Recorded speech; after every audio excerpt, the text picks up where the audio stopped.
हर खबर पर होगी आपकी पकड़।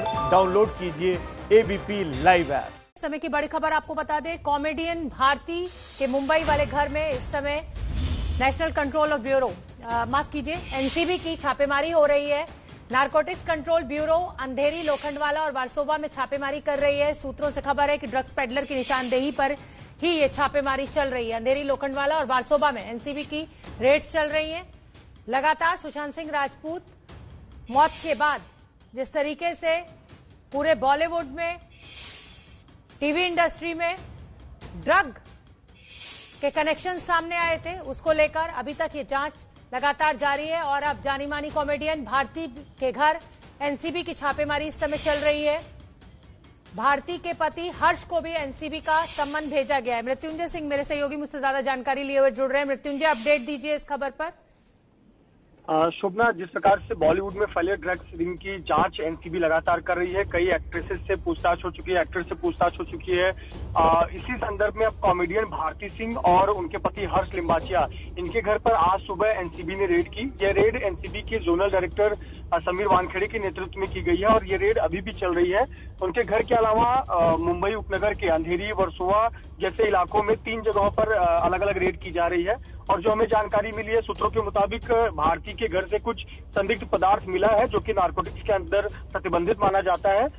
इसी के चलते दोनों को, हर्ष को और भारती सिंह दोनों को ही एनसीबी ने समन किया है। हालांकि वो तारीख अभी तक जानकारी नहीं मिल पाई है, पर इन दोनों को समन किया गया है और यह रेड अभी भी चल रही है। और ये जो रेड की गई है, ये एक बीते दिनों पकड़े गए पेडलर की निशानदेही पर यह रेड की गई थी। और जिसके बाद आज सुबह टीम पहुंची और रेड करने के बाद में कुछ पदार्थ जब्त किए हैं और दोनों को समन जारी किया गया है। जी मृत्युंजय, आपसे ये भी समझना चाहूंगी कि ये लगातार जो सिलसिला है, चाहे टीवी इंडस्ट्री से जुड़े हुए लोग हों, चाहे बॉलीवुड से जुड़े हुए लोग हों, उनको एनसीबी सम्मन कर रही है, लेकिन कोई भी ऐसी ठोस कार्रवाई होते हुए जमीन पर अभी तक नहीं दिखी है। रिया चक्रवर्ती जरूर जेल रह कर आ गई। जी बिल्कुल शोभना, देखिए सबसे पहला होता है कि बरामदगी क्या होती है और बरामदगी के पीछे वो तर्क क्या देते हैं। जैसे बीते दिनों अर्जुन रामपाल, उनकी गर्लफ्रेंड को समन किया गया था। उनके यहाँ से जो पदार्थ मिला था, उन्होंने कहा कि ये ड्रग्स नहीं है, कि प्रतिबंधित दवाई जरूर है, लेकिन इस डॉक्टर के प्रिस्क्रिप्शन के आधार पर ही दवाई ली जा सकती है। तो ये आधार देकर वो बच गए। लेकिन उनके जो गर्लफ्रेंड के भाई हैं, अर्जुन रामपाल की गर्लफ्रेंड के भाई, वो उनको जेल में जाना पड़ा क्योंकि उनके पास से बरामदगी हुई थी। तो कई बार दलीलें काम आ जाती हैं, कई बार उसका तर्क काम आ जाता है। सबसे महत्वपूर्ण होता है बरामदगी होना और कितनी मात्रा में ये बरामदगी हुई है, वो बहुत मायने रखती है। और उसके पीछे का अगर तर्क देने में बच जाते हैं।